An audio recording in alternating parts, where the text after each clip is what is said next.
Uh, Today is 22 days in Tammuz, 71 years ago. At this date, in 1942, will always be in my memory the picture when the Jewish population of Zmigrod were 60% were sent to death, died this day. In not only Zmigrod, they concentrate from all the villages. Oshik, a small like state, weeks before they moved them all to Zmigrod. Let me get to the background of it. For 1942, we already had from other places that they started to send the Jews to those camps where they not working camps, but the death camps like Treblinka and others. At the time, did people have any idea what that meant? There were like rumors, 100% we didn't know, but we knew already that this what happens. But people still were skeptical that this can't happen. In 1942, it was in Friday. Our 22 in Tammuz was on a Tuesday. Tuesday. Tuesday, Yom Shlishi. And we heard that in Fristik, a town not far from Zmigrod, near Yasla, they killed a huge percentage of the Jewish people. When it came 2 days before, we knew that the Jewish Union got order that the whole Jewish population had to gather in it was called Bowl's Place. This was a place where they played soccer near the river, a huge like a park where people used to go and sit down and play. In Monday, we saw that through the town passed a truck with Polish young men who were like in an army, but they didn't have guns. They had shovels. They carried shovels, and we saw them past the town. In Saturday, before this, the Kreishauptmann talked again. Kreishauptmann was like the governor, the head of Yasla, which was a few towns surrendered, and he was like the head of the district. Yes, Dr. Gens was. And was he in the army, in the SS? No. He must have been from the army. I think he served as in the German Luftwaffe in Spain, and he was wounded because he hinked on one limped on one foot, and he was made the head of the district. So in Saturday, in a hot day in Zmigrod afternoon, people used to go and sit outside their houses on the stoops in the entrance of the brick house to cool off. We didn't have, and all of a sudden we saw a car slowly going through the entrance. Our house was in the middle of the hill, going to the center of the town from Jasna, and he passed, and he looked over the people, and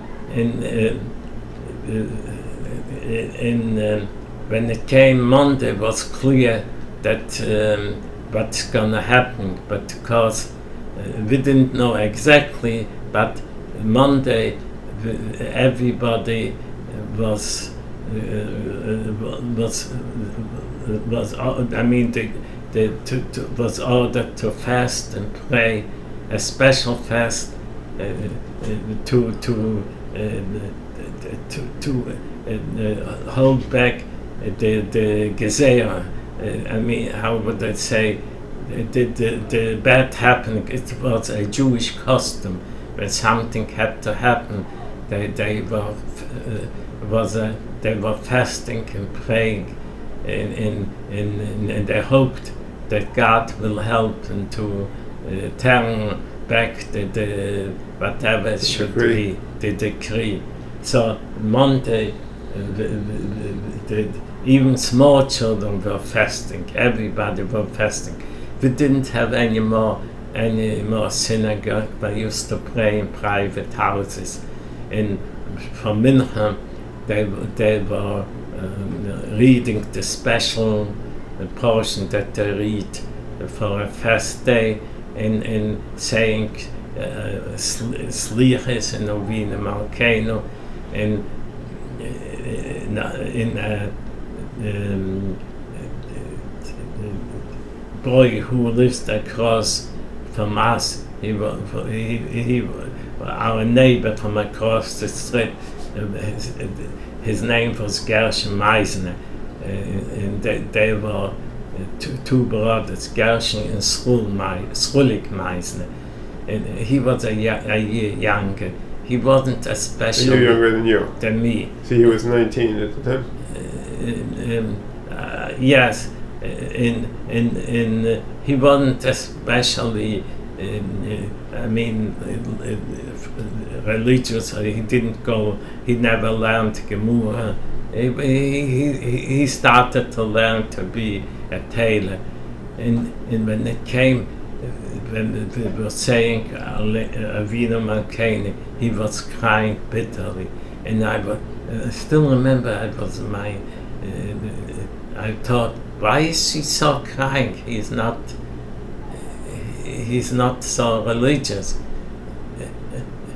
I guess he had the admonition, the feeling that at this time, and the next day, he's gonna be with his family in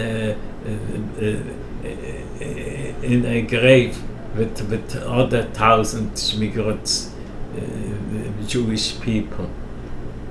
In the morning was Tuesday morning? Yeah, it was a very hot day. Everybody got dressed. Some people took the money, their valuables, with them, and because they still hope maybe they resettle the people. I remember my father had a brother, Chaim Shulam, with his wife, Pearl. How old was Chaim Shulam? Chaim Shulam was then, he was born 1964, and he was then 78 at this time. And they had a lot of dollars, which was in the war. Everybody wanted to have dollars because American dollars, American or gold, because the local currency which was then the mark. You couldn't buy too much. There were every time you could buy less. So, but she used to get from her children. She had 2 sons in the United States, where they left much before I was born. They used to send. They never visited, but they used to send a lot of money to their parents. In a matter of fact, she gave even Miriam was she liked my sister Manya very good, and she gave her a few $100 too. And she showed. When did she do that? Before in the to hold for her. When I mean, a few weeks before. But I'm sure that she had a nice few hundred or maybe thousand in her stocking, because she showed when she went up the rock. Manya said she showed that she had the money there. So let's go back. In everybody came to this park in the war. Standing information, like in 3, each family together according ABC. In the local police, we had in our hometown the German police, and we had Polish policemen too. And they were already there, but then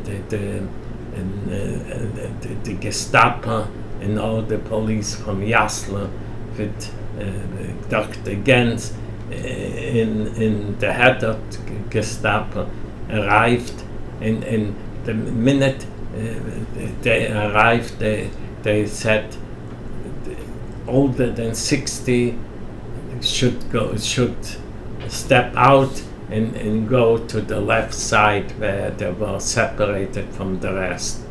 And then one guy with a cane, and he walked around the rows, and whomever he didn't like, he pulled out by the neck and to go to the left side, and he took out my mother too. This guy was a what? German soldier? No, was a Gestapo from Jaslo. Had he been in the town before? No, they came from Jaslo. That they so never. You say someone he didn't like? I mean, just to look of. It wasn't. Yeah, he went around. He just in the Kreishauptmann. Dr. Gens came over to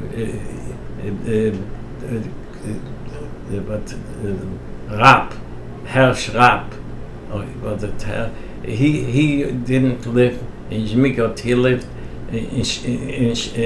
in a part of Poland which was annexed to Germany, and he came back to live with his family, 3 children, to his father and mother. They were quite Yankel Rapp. They were very wealthy people. They were wholesalers from groceries.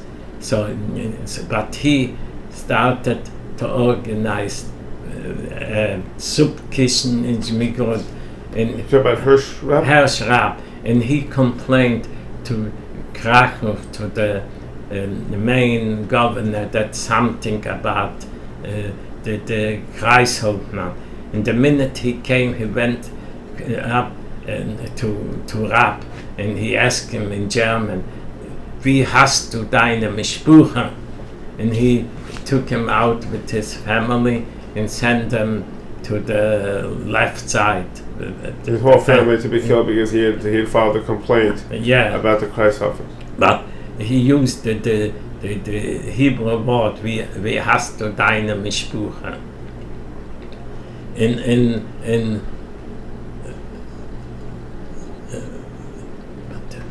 then when they took out, they started to go through there was a table with the head of the Gestapo, which Mateusz was his name, and there was a Jewish secretary there, and everybody had to go through with his identification card and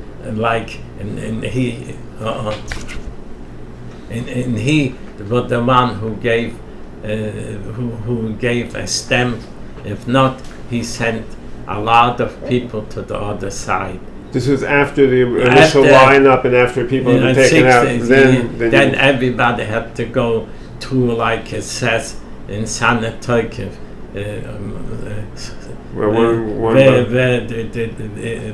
when it comes Rosh Hashanah, the Jewish people go through God like sheep, and he said what his goyal,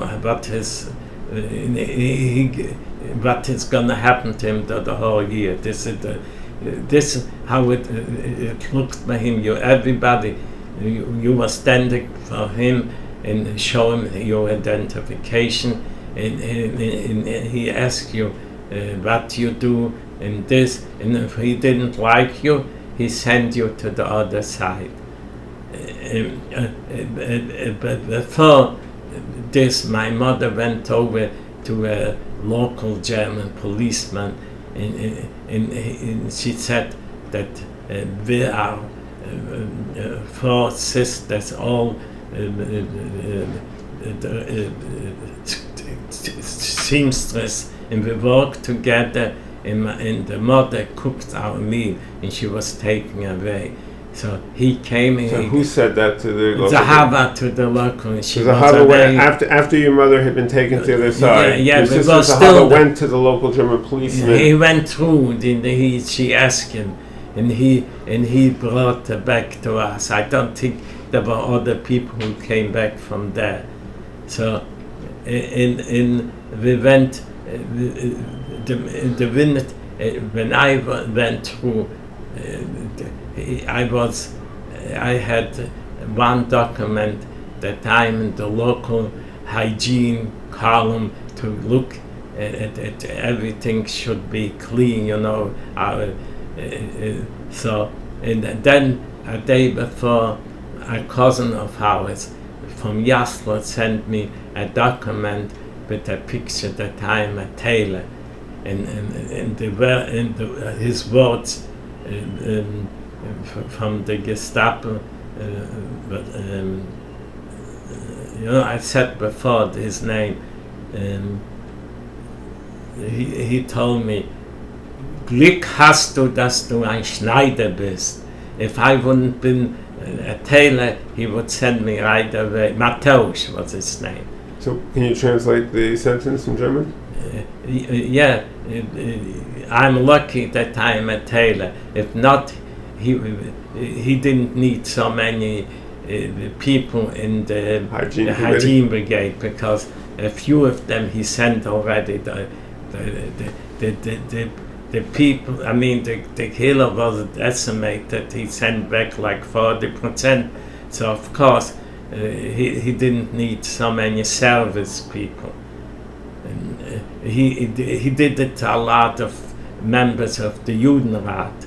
Judenrat was the Jewish council who supposedly had the jurisdiction about local things going out in the Jewish community. In every place they like to appoint a Judenrat with in the head of the Judenrat, in the same time Jewish policemen, they should do the dirty work for them.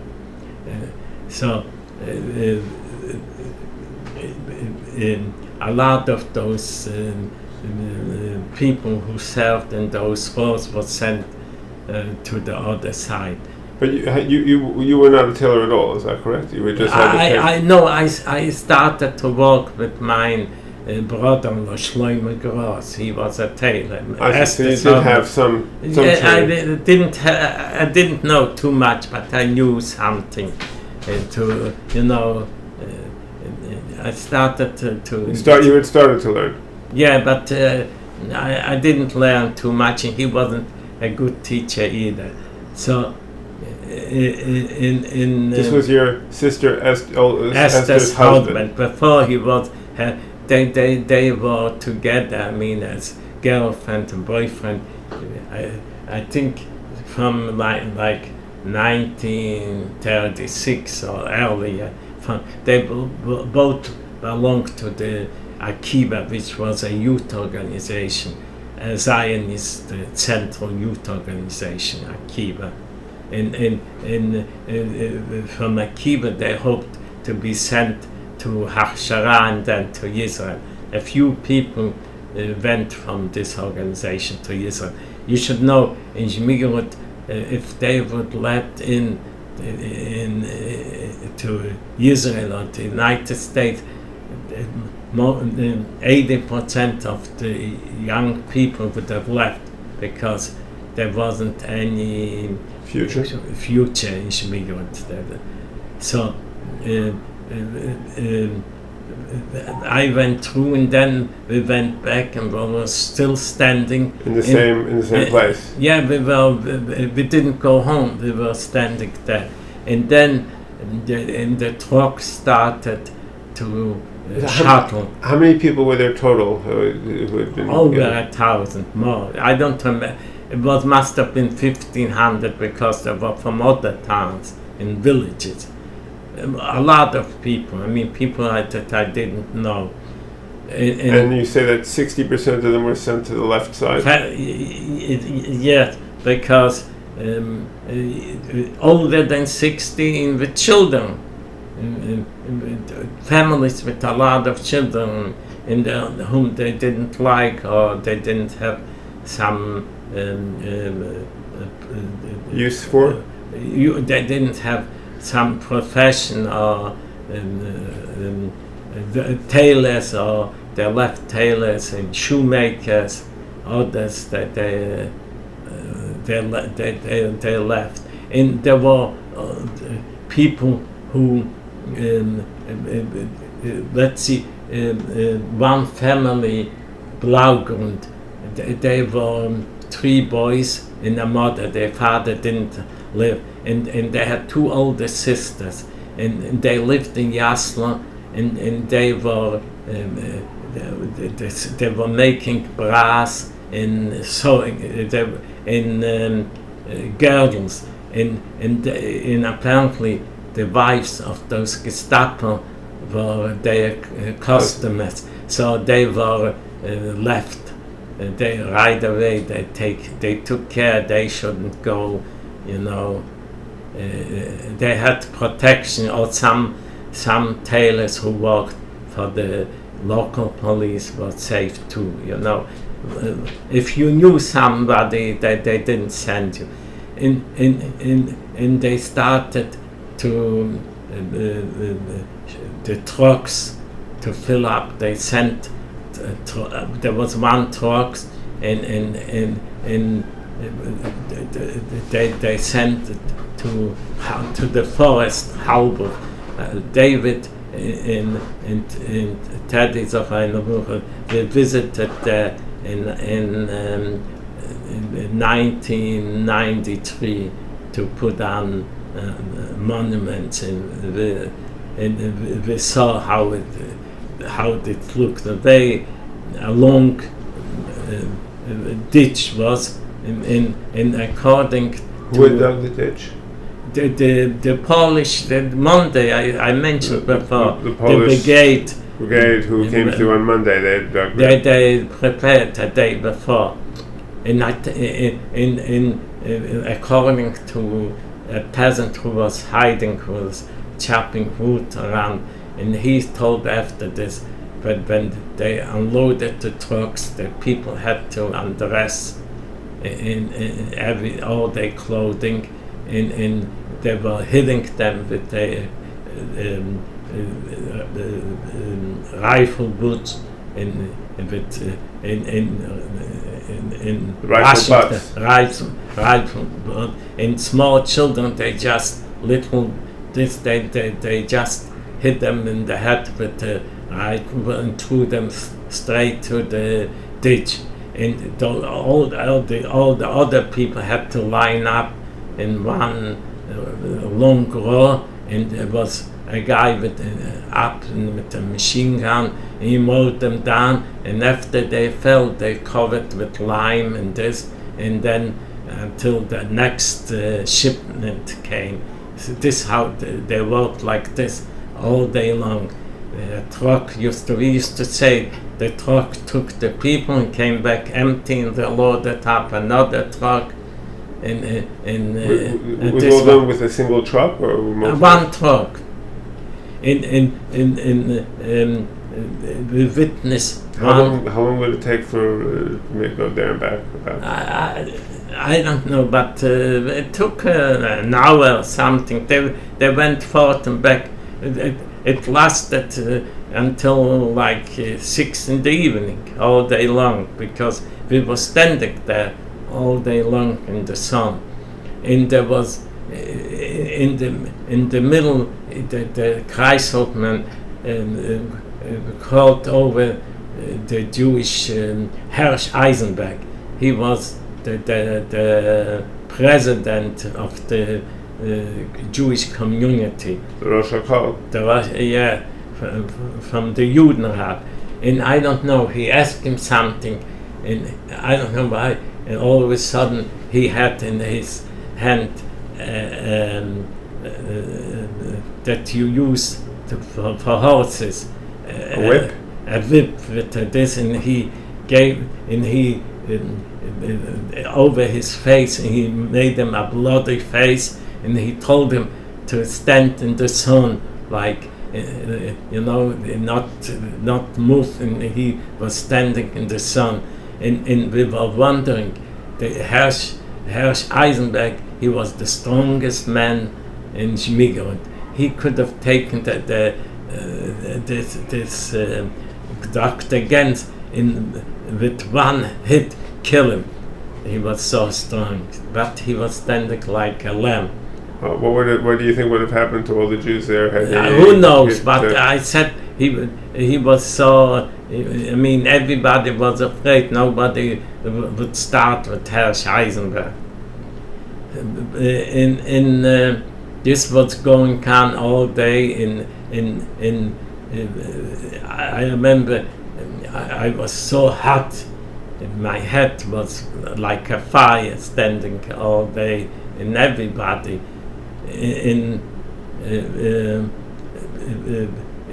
At one point, Herr Scheinwetter, he had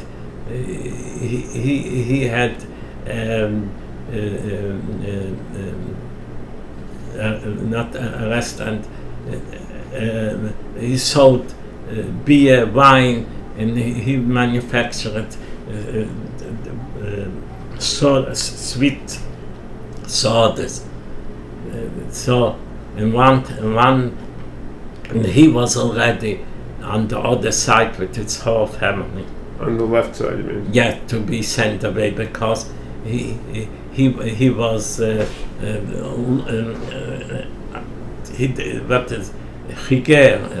lame. He was like 1 foot. He didn't. He was handicapped, like he did. So but he was a very smart man, and he was the one who kept the Jewish birth certificate. When you had somebody was born, you went to him and told him, and he was the keeper of the certificates. And he went over to the Gestapo, and he told them apparently that he has a lot of wine, booze in his cellar. And so they took him in a wagon in those fancy horse wagons with the horse, and he went with them, and they brought back additional drinks. I have to indicate that during all the time there was a table with booze, beer, and all drinks, hard drinks, and most of them were drunk. They were drinking, the Germans They were drinking all day. And he offered them more, so they led him back with his family he went back home. I remember Mali left Zmigrod in 1938 when she went to him for a birthday or something. He said to her he would give all his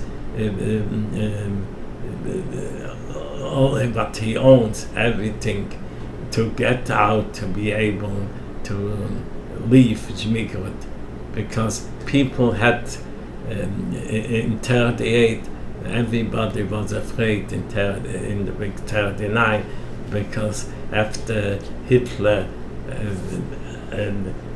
annexed Czechoslovakia, they knew the next the next things is going to be Poland, because he started to talk he needs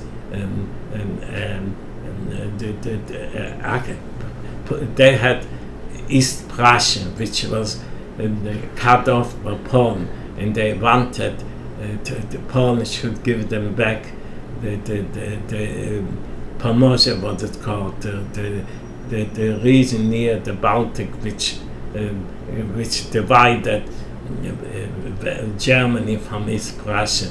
So everybody was afraid beforehand that that Poland, the next that Hitler is going to stand. Poland prepared themselves, but they were no match for the Germans. Now let me go back to this day. There was one man who worked with the German. He actually lived with his brother Gross, Leise Gross, and he lived in Berlin all his life. When it came in 39, the German, all the Polish who want German citizenship, but they came from Poland, they put them on trains and they were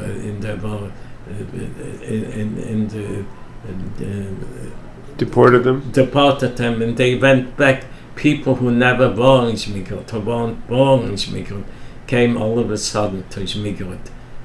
This was in the end of 38.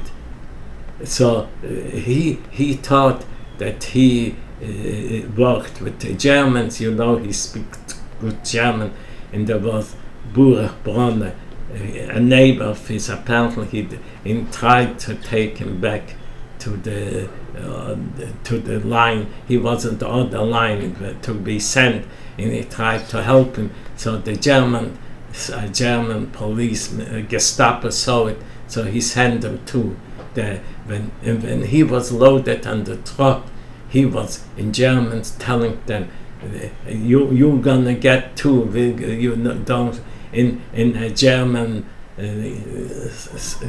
Gestapo ran with his gun and wanted to hit him in the truck. Pulled away before he was screaming, but the truck pulled away. How many Gestapo officers were there? It was a lot. I don't. Who knows how many? 10, 100. More 10, not 100, but there were a lot. I would say less than 50, but there were a lot. With black uniforms and Gestapo. The Gestapo used to wear special uniforms. So on the end, we were sent back home. Those who survived, it was already in the evening. In coming back home, I went to my mother liked to grow lima beans, and I liked to grow tomatoes, and we had a neighbor, a woman who she was a friend of my mother, Polish woman, Sokalska. Yeah, she had near us a little house where she kept a goat or two goats, and sold the milk for people who were like who have lung problems, something. They believed drinking goat milk is like a remedy for lung problems. Esther, when they told her she had some lung problems, used to go there to drink the milk straight after from the goat. Fresh milk. And she, when I came home, the neighbor, she had her goats in our where we have the lima beans, and I started to chase her away, and she said, "You not be happy that you're still alive, and not to worry." This was her reaction. In coming home, in the backyard there were a lot of windows. There were girls who came home without their parents, and you heard the crying. Ingber and Krul, it was terrible, the crying, because when they entered their houses or apartment without then everything burst out. Mein father's brother Chaim Shulem, 78, and his sister Fradl, which lived in the same house we lived in Mariam, which had a son, Naftula, who went with me, Mariam Goldman.